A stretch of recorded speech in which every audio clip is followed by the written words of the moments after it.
Okay, looks like we're finally. Oh, hi. Looks like we're finally ready to start. Shalom, shalom, and welcome to today's episode of Living Chronicles. I am your host, Sister Racayah. What? Pause. I am your host today. My name is Naomi Yehuda. This is my Safta. Yay! Obviously, I couldn't interview myself. That's why. I mean, I could have, but you know, It wouldn't be as entertaining. You know? It wouldn't be as entertaining. Somebody here, you know what I'm saying? Okay, so really, this was supposed to be 3-generational. Her Ima is not here. Bitula, you're not here, so we're doing this without you. It is what it is. Okay. All right. So you gonna welcome me? Welcome to Living Chronicles. Okay, welcome to Living Chronicles Podcast. We are here to interview Acote Racayah. Acote Racayah, nice to meet you. A.k.a. Medea. Stop playing. All right. A.k.a. your Forever Librarian. She calls me Medea. Okay, let's get started. So, your name. Your name is Racayah. Mm-hmm. The meaning of your name, tenderness of Yah. Okay. She has multiple titles. They are Acote, Ima, Safta, Dora, and Mara. You came to Israel in 1979. You came from Washington, D.C. Yes. And you came at the age of 24. Oh, I did not know that. You can learn something new today. And she is currently 70 years young. Yakai. What is going on? All right. You have 2 children, my Ima and my beloved Dode. Bitula and Afron. Slika. I got to say names. Yeah. So right. Grandchildren, you have 7. Mm-hmm. I'm not going to name all of the 7. But she is the oldest. But I am. I am the oldest. And no great-grandchildren. So. Yes, and let's keep it like that for a while. You ain't got to worry about me. Don't. I promise. At least not for a minute, huh? No, ma'am. Okay. So, it says here that you were an official member of the Hebrew Israelite community from 1979 to 2013. Currently considers your... How do you want me to read this? Read it. Just read it? Just read it regular? Okay. Just read it, yeah. Currently considers herself a friend and supporter of the community and will forever work on behalf of the good of her people. Retired school librarian, Akvah School, September 1998 through June 2013. You were there for 14 years. 14 years, That's a lot of years. Yeah.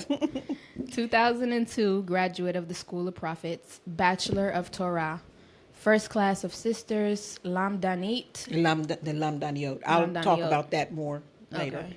2010, graduate of Beit Berel College, certificate in library information science. I did not know that was a thing. What is that? Yeah, library information science. That is what librarians have to study to be certified as librarians. And back in the day, you could get an associate's degree or a bachelor's degree.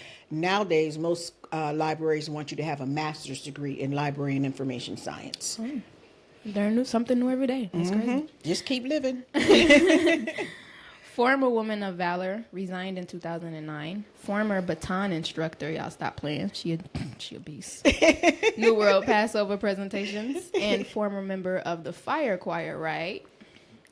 Author and co-author of a number of children's books, and biographical publications.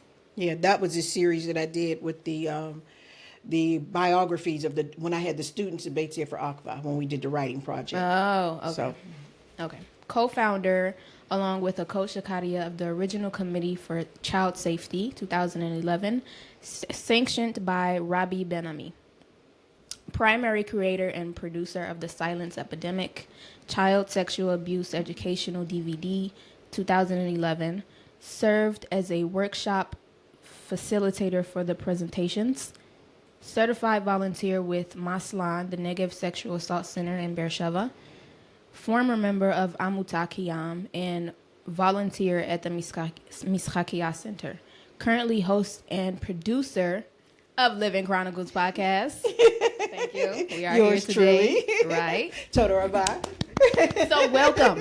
Toda Rabbi. Welcome to the podcast. Welcome to being interviewed. Welcome. Thank you. Yes. So we're going to start with some questions. Okay.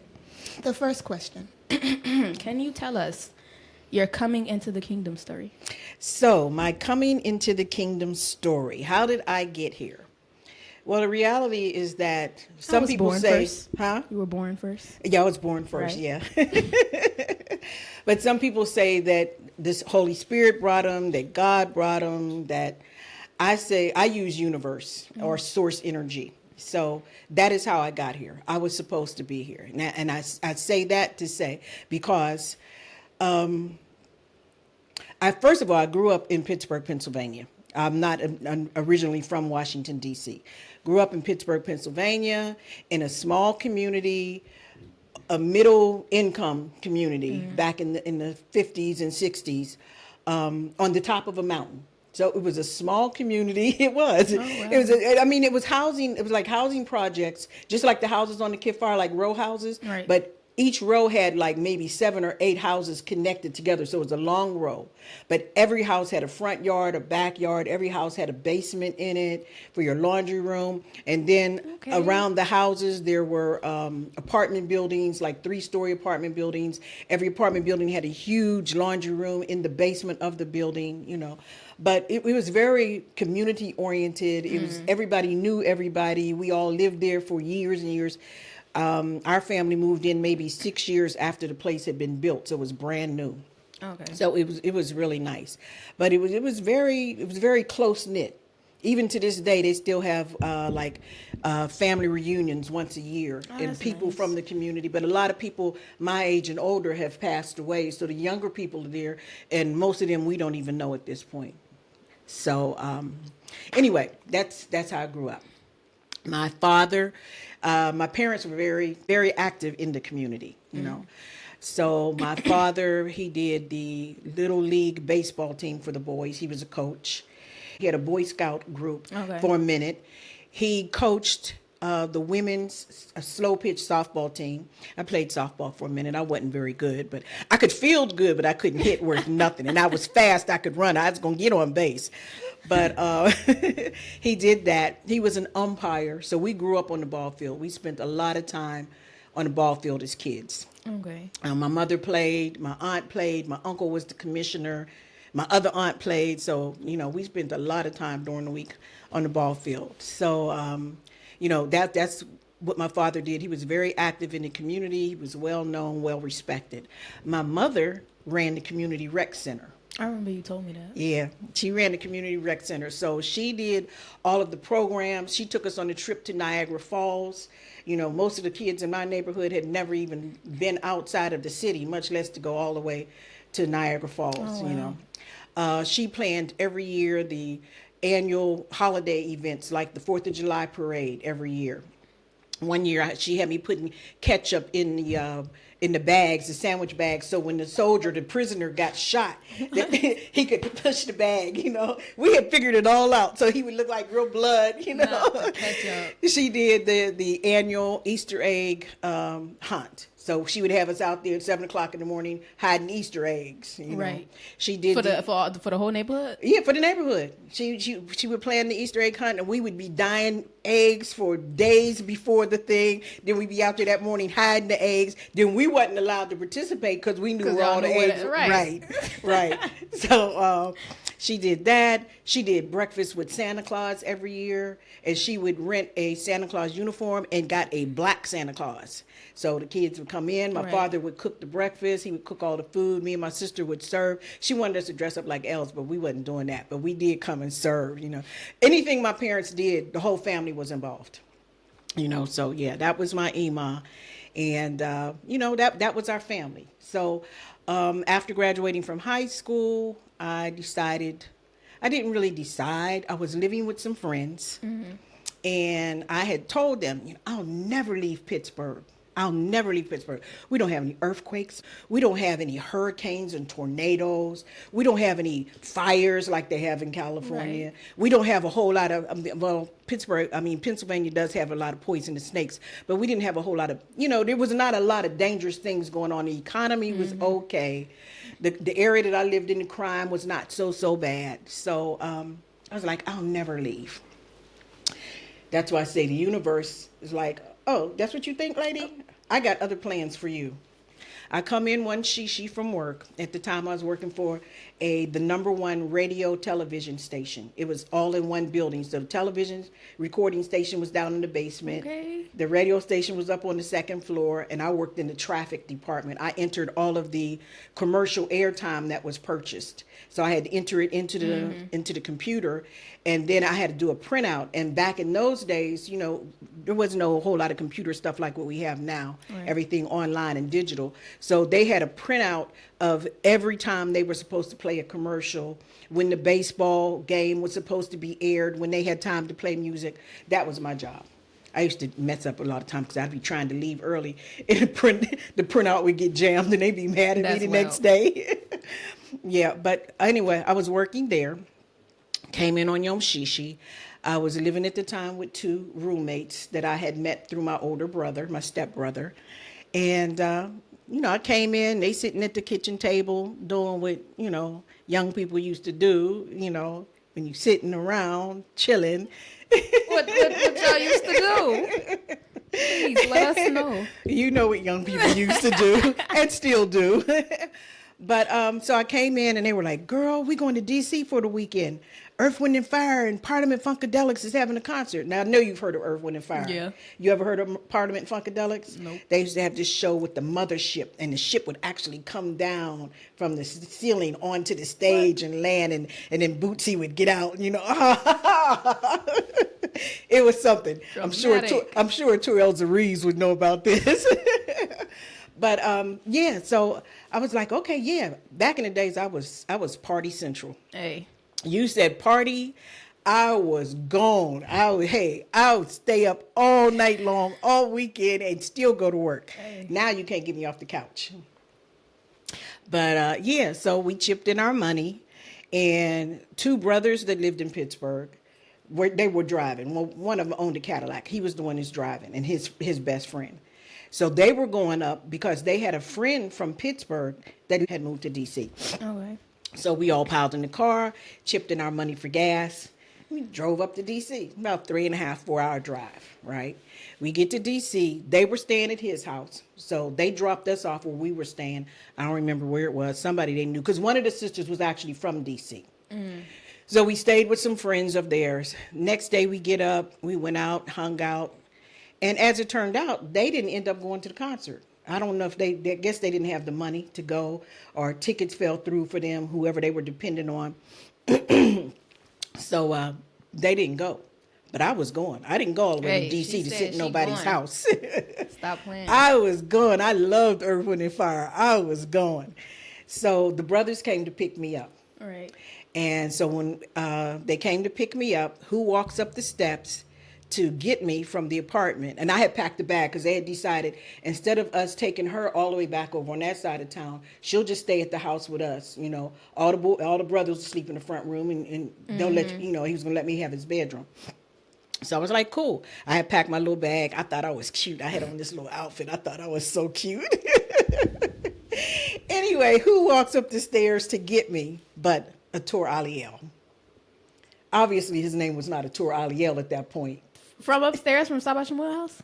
I mean, not Saba Shemuel house. That's somebody That else. lived at Buy It 400. He had the print shop. Oh. What? Yeah. What? So that is why I say it was spirit universe, because the universe knew to get her going, a party, a man, Hey. you know what I'm saying? And so we went to the concert, the four of us. We had a great time. We hung out that weekend. And I kept saying to him, I know you from somewhere. He kept saying, I know you from somewhere. You know how you see somebody and you just... So we were sitting that Sunday, that Yom Rishon, in America, Yom Rishon is not a work day. Right. So we're sitting in a park that was very famous, Rock Creek Park in Washington, D.C. I don't know if it still exists or not. But we were sitting in the park and we were talking. He's like, I know where I know you from. I'm like, where? He said, I came to your wedding. I got married at 19. Yeah. One of my, I have made, full disclosure, I have made a lot of dumb mistakes in my lifetime. Okay. That was one of them. Okay. How did you get to your wedding?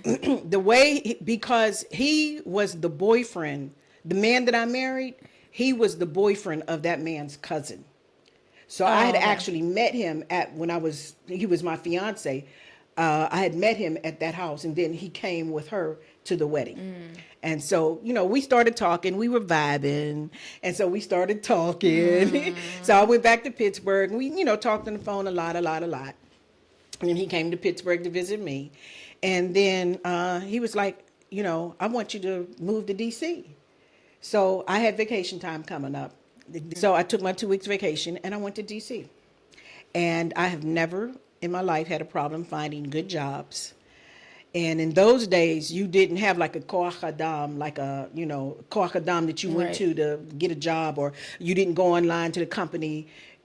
Everything came out in the Sunday paper. Sunday's paper was real thick, so they had all the apartments that were for rent, jobs that were available, want ads, all that kind of stuff. That's what it was called. Wait, they used to do that here too. I remember the newspapers used to do that. Okay, so that's how I found a job. I looked for a number of jobs, and I went and I interviewed, and I got a job at a law firm. So, yes. Oh, wow. Everything that I always did was with, secretarial, administrative support kind of work. So that I got the job. Okay. And I moved to D.C. Now, I decided to move to D.C. to be with him. Of course, I didn't tell my Ima that I didn't tell her I was living with him. I just told her you moved in with him too? Yes, I moved in with him. Wow.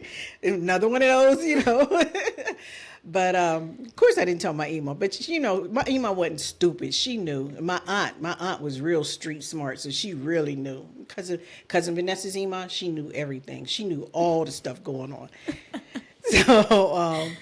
So anyway, yeah, that's what I did. And one of the first people that I met that he introduced me to was Skanita Aminya. And she was the one that told us about the nation. And we started going to classes. And say maybe 6 to 8 months later, I was in Israel. What made you decide to even go to one of the classes? Because they were talking about something that I was very passionate about. Black nationalism to a certain degree. Okay. They were talking about leaving America. I hated America, especially all of the racism that I experienced growing up. I grew up in the 60s. In the 60s, they were still passing civil rights laws for black people. Now, I was sheltered in a lot of ways by my parents, so I wasn't like in the deep South and really experiencing a whole lot of it, right. But I still was, subjected to it. I went to an all-white high school. There used to be fights in the city, across the city, there were race riots, especially at the predominantly white high schools. Predominantly white high schools, they would jump on the black kids would fight back. And I remember one day we were going to school, might have been my 11th grade year. And it was the racial tension was going on across the city. We pull up, so you pull up to the school, right? And you have to make a right-hand turn. There's a stoplight right here. And there's like what you call a little strip mall. They had little stores and bakeries and stuff in there. The parking lot was literally filled every space with angry white people. Them, their granddaddies, their aunts, their uncles. I think everybody took off work that day. Oh, wow. Just to attack us. And so we're sitting, Kids? Y'all the teenagers, children. The students, their parents, everybody. The place was packed. It was packed. And so we're sitting at the light. The light is red, and the bus driver, has his turn signal on because he's got to make the right-hand turn to go down to the school. They're screaming and yelling, and all of a sudden, it looked like the whole parking lot of people just ran at the bus. Oh, wow. And when they hit the bus actually rocked.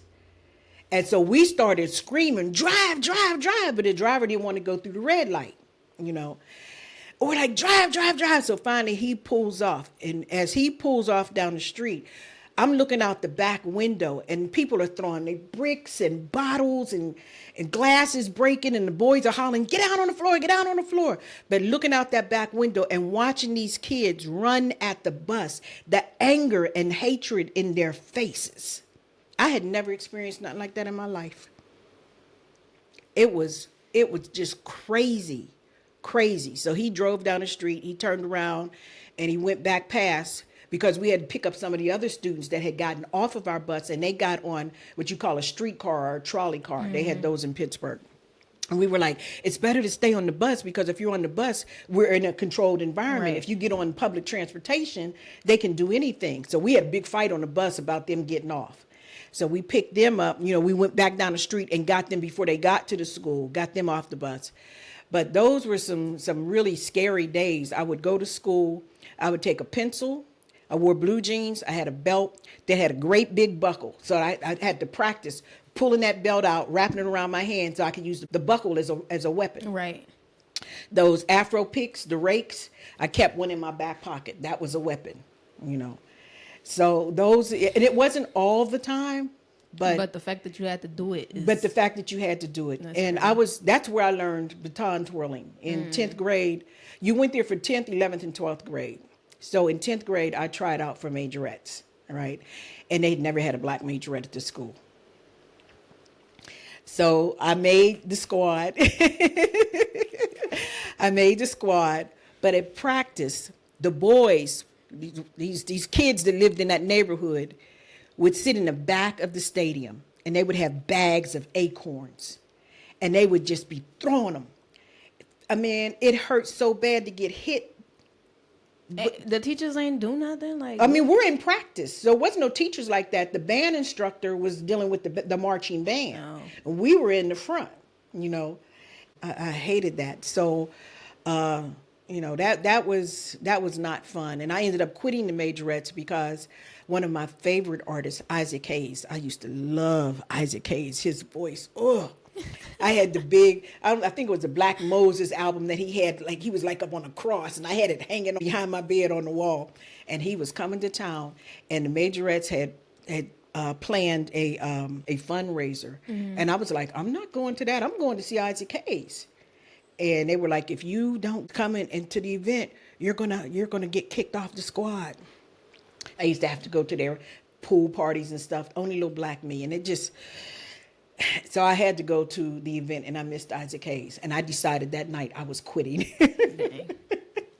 I'm like, I'm not staying. I was the only little black person up there. Anyway, yeah. So that is how I ended up getting to D.C. And then Skeneet Talminya was the one that taught us about the nation.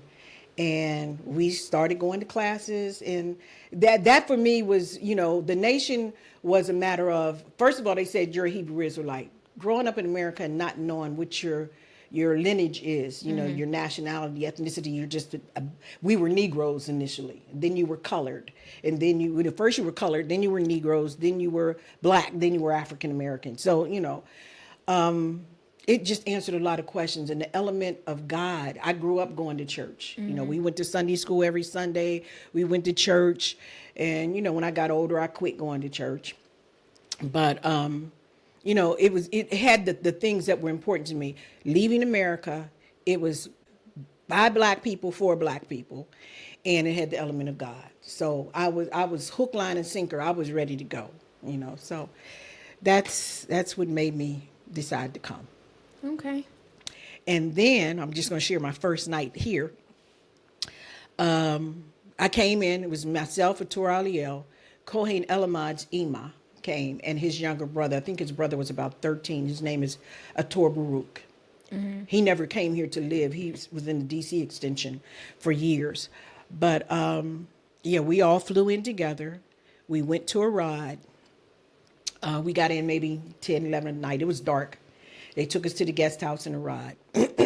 So, everybody's all excited. We in the Holy Land. We made it. We all excited and stuff, So we get ready to bed down. In those days, nobody had a bed. Nobody had a couch bed. Everybody slept on the floor on a mat.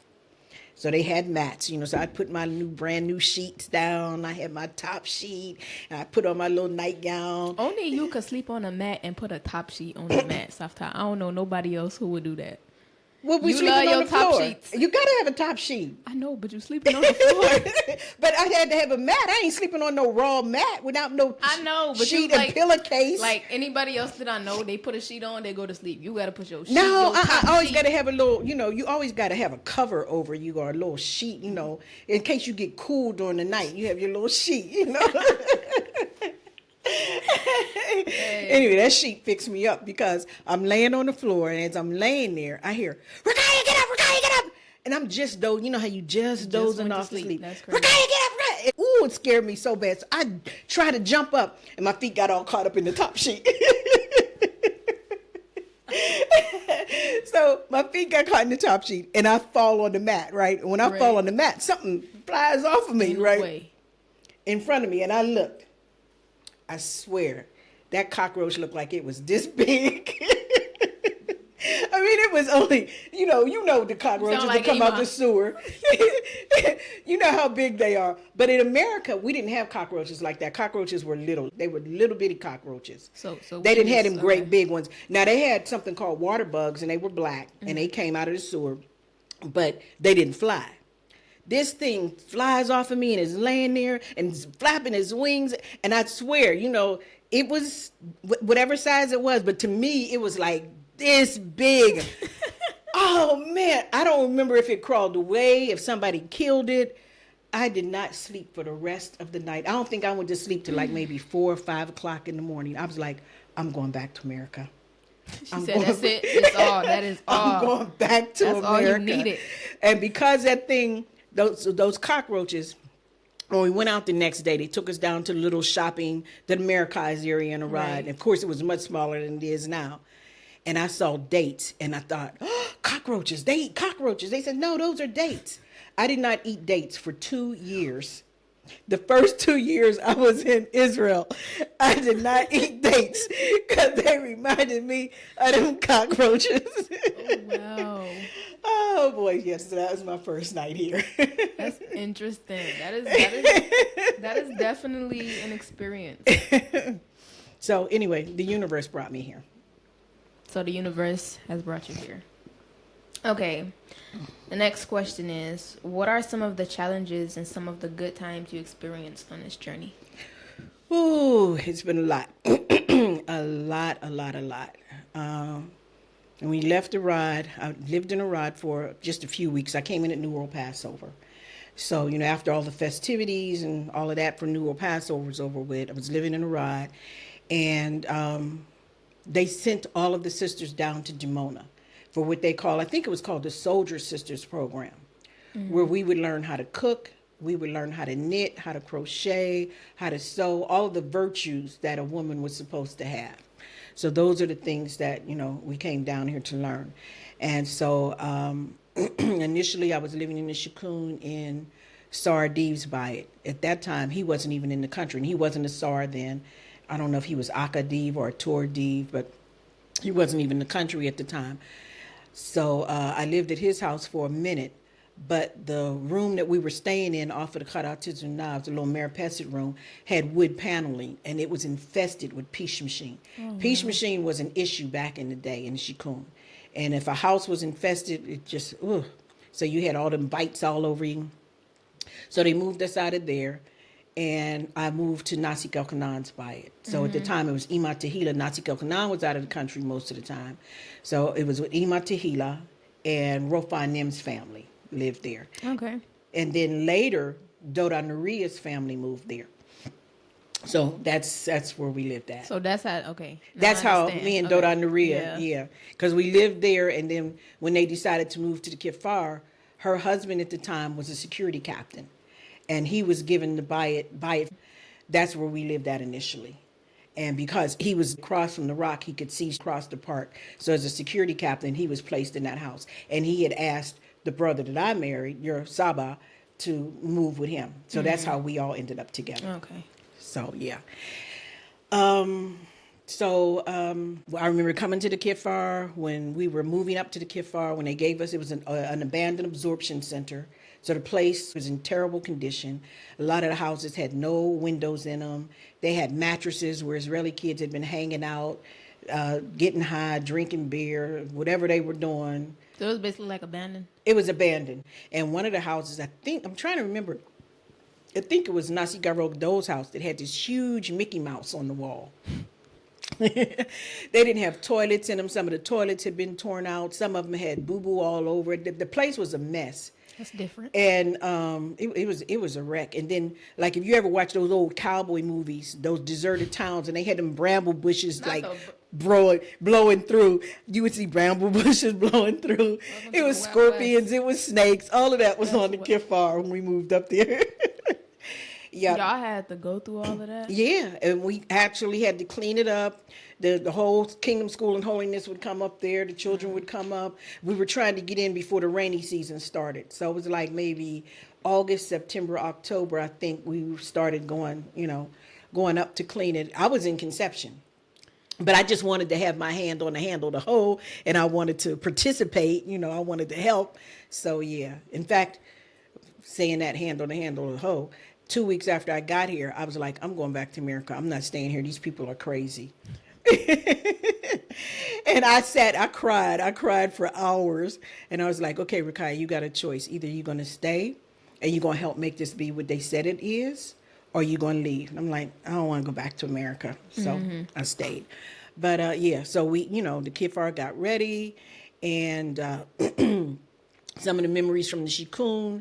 I remember before I married your Saba, I used to come in the house. Only on Shishi night I would see this. There was this spirit that lived in that house. And it was a spirit for real, because one of the young sons, one of Ima Tehila's sons, he was a baby, and he would be sitting out in the hallway on his potty chair, and he would be crying and saying something is out there. And he's like, she's not out there. And finally I told her, I said, yes it is. There's a man, and he's in that bathroom. Every Yom Shishi night he would be in there. Yeah. So there was a spirit, and I used to tell her, I was like, there's really a spirit in there. So when I would come in from Shabbat service on Shishi nights, before I married your Saba, I would make him stand in the hallway. If he stood in the hallway, the spirit would not be in there. He would leave. But if I had to go in there by myself, I'd be sitting in there, and I'd be like, get thee behind me, O Satan. Get thee behind me, O Satan. Get the Yam Satan. And I got confirmation because another sister that lives in Meats Pay now used to live in that house. And one day we were talking, I don't even remember, how we got on this conversation. And she had lived there and she saw the spirit and she described to a T exactly what it was that I had been seeing. Oh, wow. So, yeah, that was kind of scary. That was scary. But, so we lived there. Before I got married, I think I slept in Ima Tehila's room. At one point, myself and another sister from Meats Pay, Acote, we were single sisters. We had to sleep in the Khara Tizuna because there wasn't adequate space in the apartment. Everybody slept on mats. This was when y'all was in the Shikun? This was in the Shikun. I think the number was 22. We called it 22 up.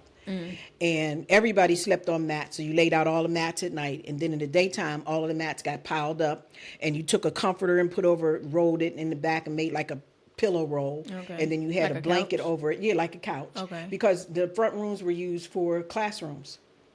We didn't have Kingdom School and Holiness. We didn't have a specific location. So all of the front rooms were used, and not all of them, but a number of them were used for the classrooms. So, but at one point, she and I slept in the Karatizuna. One of us slept underneath the counter, that you prep food on, and the other slept in front of the sink. So in the morning, we had to get up early to move out so everybody could get in there. What else about that Bayit?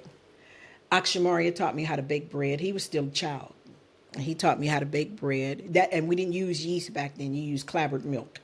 So you use sour milk. Oh, when the milk separates and okay. So they call that clabbered. So when it sours or spoils like that, that's what you use, and it makes the bread rise. So we used that. We weren't using yeast back then. I remember shishi nights, especially after I got married. Queen Rahbe used to walk past going to Shabbat service. Shabbat service was held in a meatlock that's across the street. We used to call it the big meatlock. And that's where we had all our parties and classes and stuff, and meetings. And so he would walk by and he used to play this, what they call a thumb piano, a kalimba. And I would hear him going by playing, and it would be so peaceful, so peaceful. And I knew it was time to go to Shabbat service. One of the challenges back then was when you got inactive. When you got inactive, well, always when you get inactive, you weren't allowed in the Khara Tizuna. But when you got inactive, you had to leave the house for all of the holy days and for the Shabbat.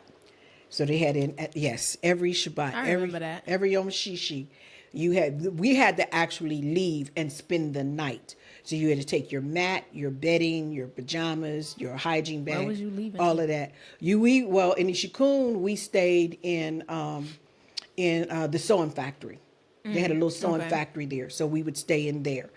And every Yom Shishi, you had to leave. And then Shabbat, after sundown, you could come back home. If you were getting active an hour before sundown, you could come home and get active if you were getting active that day. None of us like that. But there was a sister that used to be down there that was on my cycle. Acote Hasida was on the same cycle that I was on, so I got to know her back then. And she probably doesn't even remember that. But there was a sister, her name was Racayah. And they started calling her Princess Racayah. And she told the best stories. Man, she would tell a story, you would think you was watching a movie. I used to love that. So I didn't like, that's what I didn't like about the Shikun. That was a challenge. It was a challenge working jobs. Everybody got sent on jobs. The first job I got sent on was a pepper moshav, red peppers, down in the Arava, right? And we would catch the bus down every day. They would take us down there. I think I got fired the first week. Oh, wow. I hadn't been here that long. And, they were like, yella, work, hurry, work. Right. Don't talk, stop talking. And I'm talking to the person across, because it's like a conveyor belt. And we're standing across from each other and we chit-chatting, stop talking. Well, of course, he was saying all this in Hebrew. I knew no Hebrew like that. And I was running my mouth. And he told me to shut up. Shut up! I looked at him. I was like, you shut up. Who you think? And I did all this in English. Who you think you talking to? He was like, get out. That's crazy. My first job, I got fired. So I went out and sat on the bus. Agidon was like the mental hell for us, right? He comes out on the bus. He's like, why would you do that? We need these jobs. Why would you do that? I was like, don't nobody talk to me like that. Because why he come to you like that?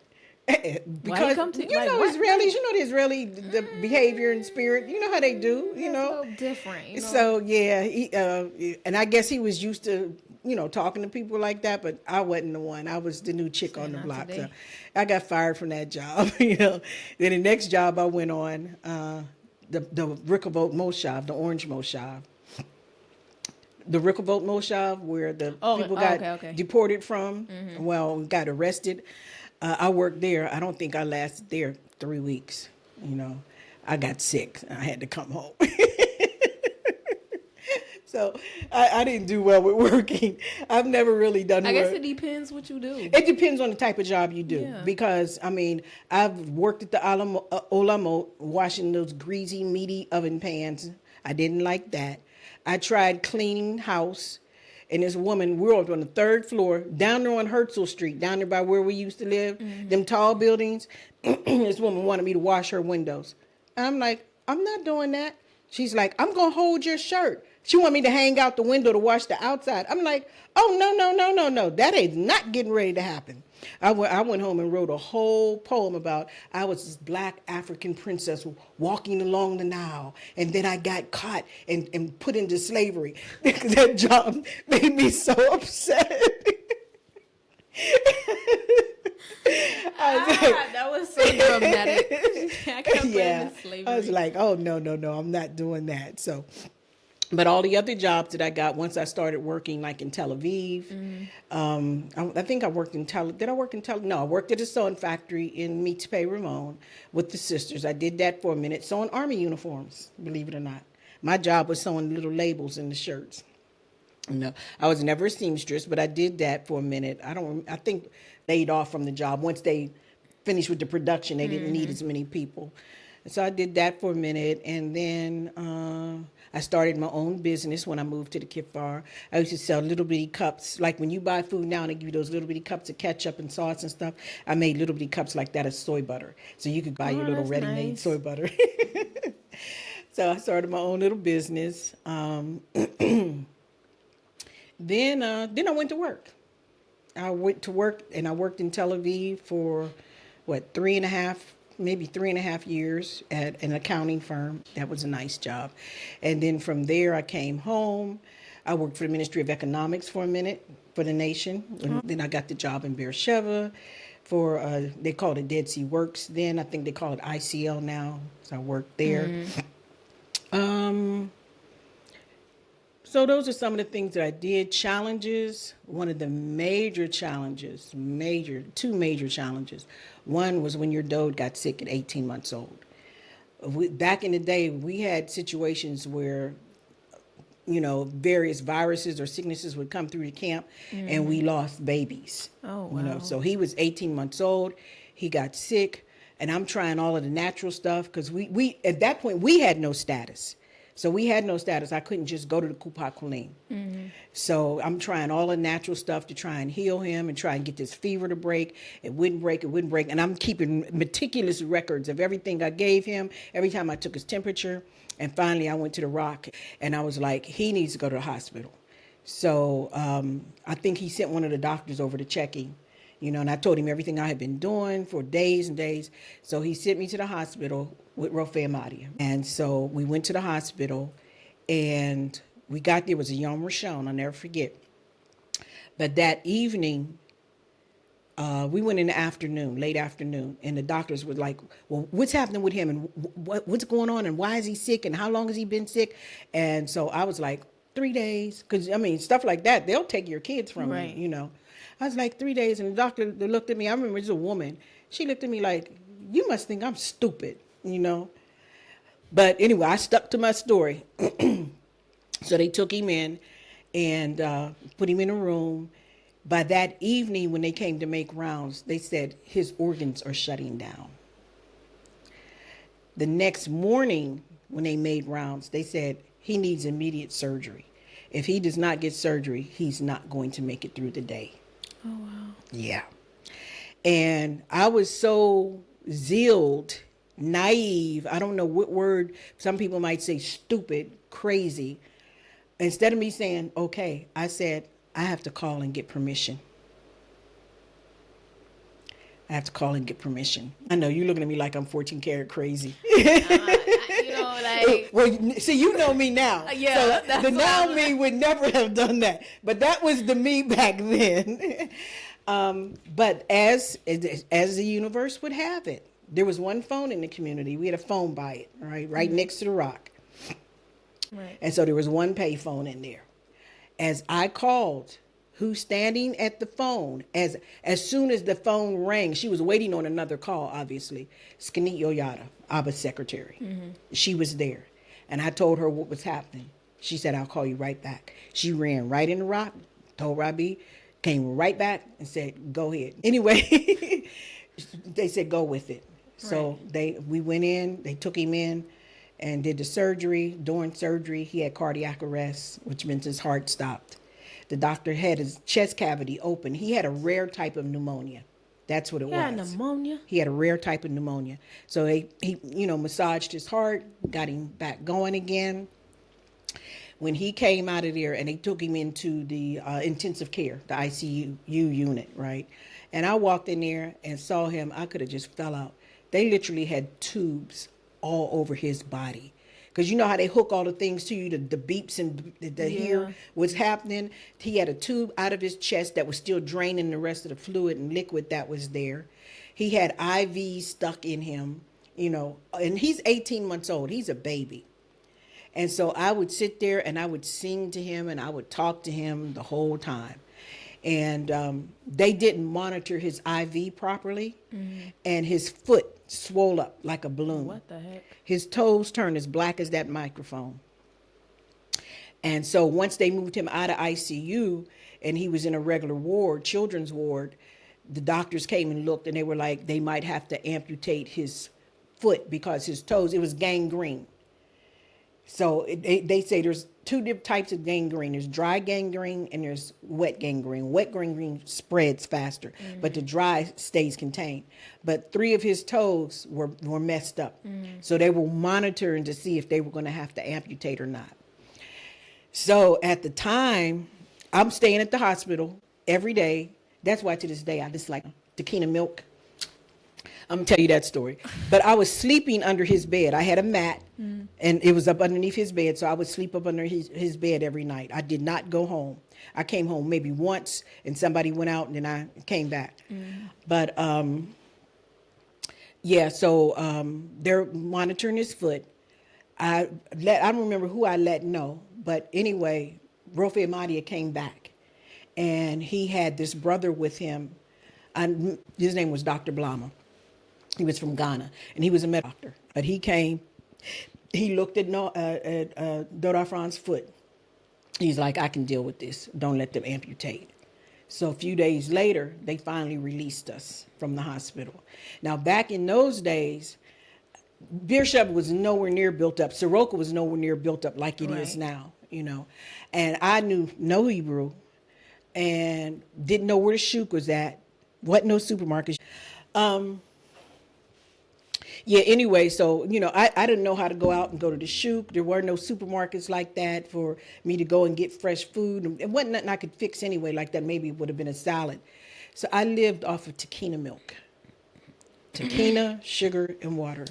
To this day, I dislike milk. Do not ever give me Takina shake. That sound like a lot. Every day? Every day? That's all I had. Unless somebody brought me some food. But people weren't coming out as often, like they do now, where somebody goes out and checks on you like that. Yeah, so I came home, and when I brought him home from the hospital, he had learned how to walk at 18 months. But because of his foot, he couldn't. Yeah, children walk before they're a year old a lot of times. Oh, 18 months. Yeah, 18 months. I don't know why in my head I'm like 8 almost months. 2, yeah. Okay. So, he came home. I remember it was Erev Yom Kippur. He was going into Yom Kippur. And he said he needed to deal with all of that dead flesh because the pieces of skin were just hanging off. Like the dead black part of his okay. toes was just hanging off of his foot. And every time he bumped it, it was excruciating. He would just cry and holler. And he couldn't wear a shoe. He had to wear sandals. So he was like, he told me the herbs to go get. So I got some herbs from Racayah. He was always into herbs back then. He gave me some herbs.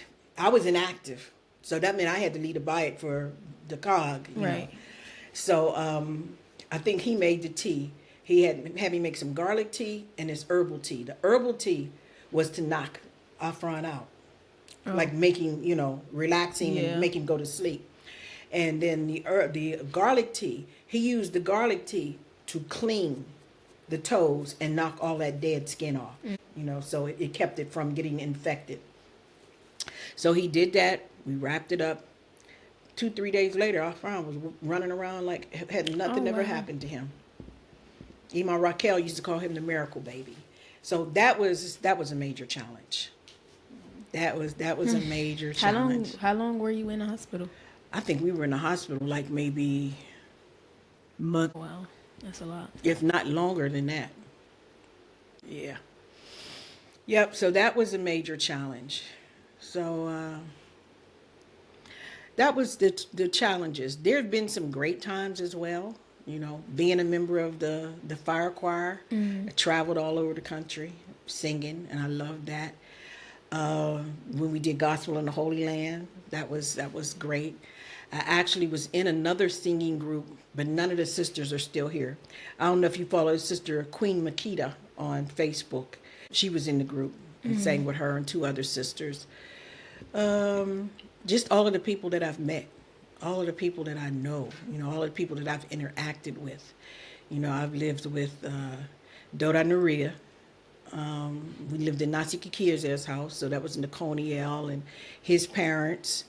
Atur Aliel lived in the house and his first wife. And a lot of people have moved through there. B-Man, Aknatania, he lived there at one time. Skana Sarjonathan reminded me that he lived there when he was a child. What? And he slept in the front room, him and his Abba. Yep, because the front room was where the boys slept. Who else did I live with? Oh, one of the other challenges was divine marriage, having more than one wife. Because your Saba, I was his first wife. So he married a second wife and a third wife. That was... I did not know that. I know he had a second wife. I didn't know he had a third wife. Yeah, he had a third wife. Yeah, and those children actually know your Ima. They live in Atlanta, the girls. So. She was just talking about her the other day. The one that she went to see recently. Yeah. So yeah, that was a major thing back in the day. Divine marriage, or they put divine in front of everything because it's supposed to be in a manner pleasing unto God or pleasing unto Yah. Most of that was not pleasing to nobody. It was really difficult. I wanted to ask you how was that going from, because at the end of the day, y'all came from the States. That's a whole different environment. That's a whole different world. And then you come into Israel, sleeping on the floor with mats. And then out of nowhere, men can have multiple wives. Like, how was that? Well, you know what I would liken it into? People back in the day in the U.S., or anybody who decides to travel and go live another lifestyle. Back in the olden days in the U.S., everybody was moving to the West. So, when you see the cowboy and Indian movies and they live in cabins. And when you're a pioneer and you're starting something that's never been done or that's new, there are difficulties, and you're learning as you go, So because I was hook, line, and sinker dedicated to this whole concept of being a Hebrew Israelite, having finally a lineage that belonged to me, something that I identified with, a culture, I was all into it. So I dealt with it, I had to accept that as part of what it was that I was doing. So, And see, I grew up camping, so for me, sleeping on the floor wasn't no big deal. Yeah. I went camping, I went fishing, I slept out in the woods, all that kind of stuff. So, I was a pioneer. I wasn't like the pioneers in Liberia, They slept in the tents out there with the driver ants and the snakes and all of that. But we had our scorpions and snakes on the kifar.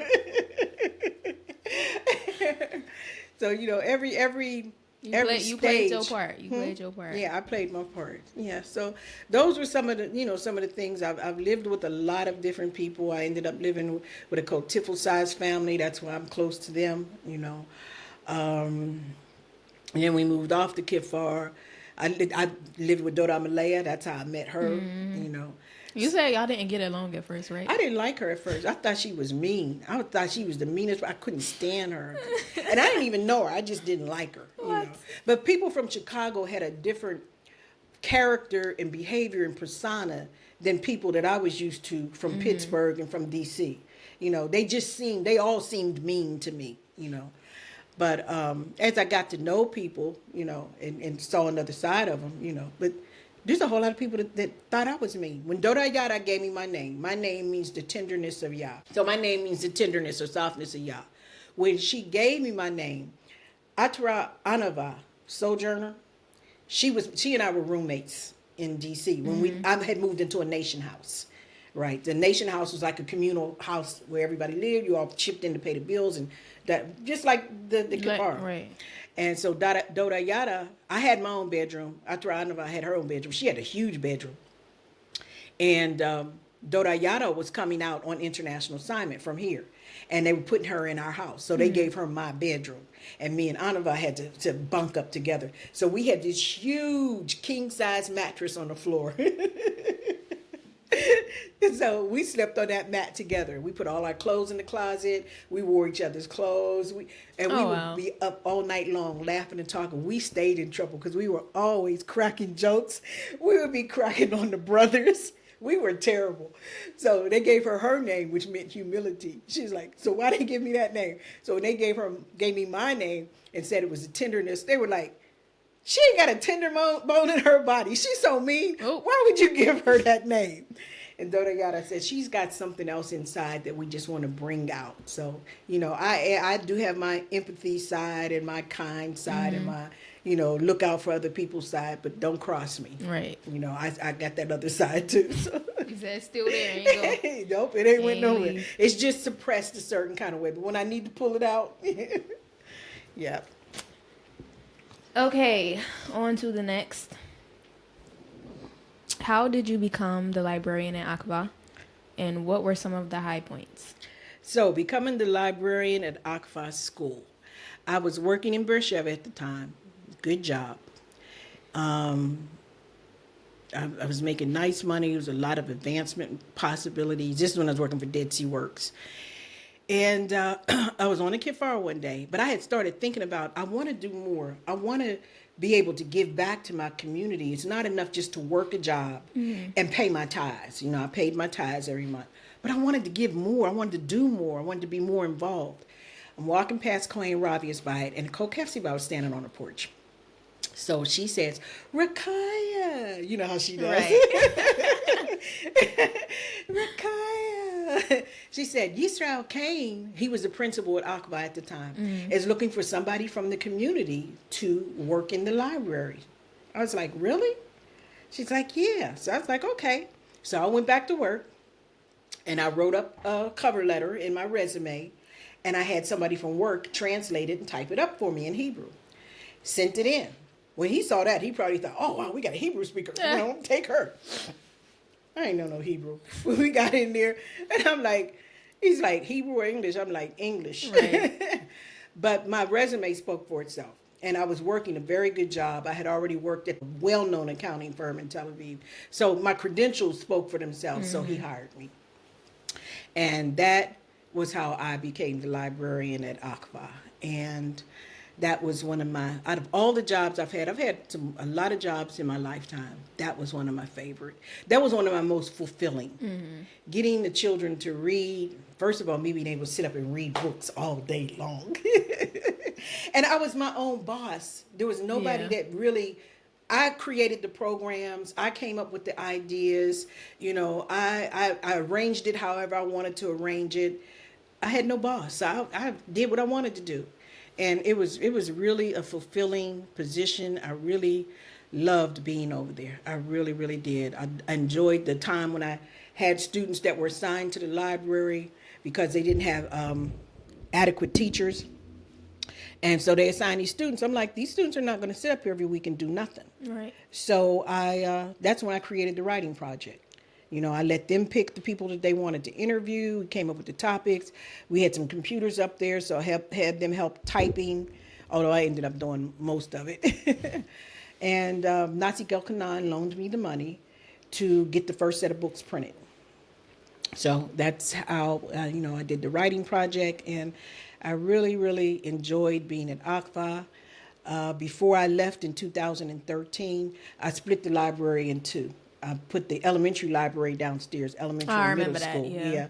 Because it was, I didn't feel like the younger children had enough access to the library with it being up on the third floor in the high school building. Plus, they'd be running through the hallways playing. The older kids would be harassing them. So I was like, okay, let's put this downstairs so we could have, but it all fell in the same time that I ended up leaving Israel. So I asked Dora Rukama, I said I was going to take a sabbatical for 1 year. And I asked Dora Rukama to take the job for me. And she had just finished school with her social work. So she took the job. But I still ended up not coming back. So that's how I got at Akvah. What made you leave? So the reason I left is because I ended up leaving Israel because I had to go find myself. After the situation with Dod Afran and with your Ima, with the whole sexual abuse piece, I had to go. I had to go and find me. So that's what I did.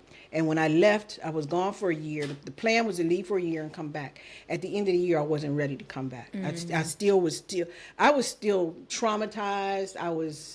I was jacked up. I was really messed up. So I wasn't ready to come back. And the only reason I came back is because your Dode and your Ima were going through changes. And I had to come. I didn't have to, but I chose to come back to be there for him, for them. So that's how I ended up leaving. Okay. I did not get fired. Some people said she got fired. I never got fired. I just didn't come back. Who thought you got fired? There were rumors that I got fired. That's crazy. You being fired? No, that's fine. Racayah wa nafshi Elohai bika batachti ala bosha al yalsu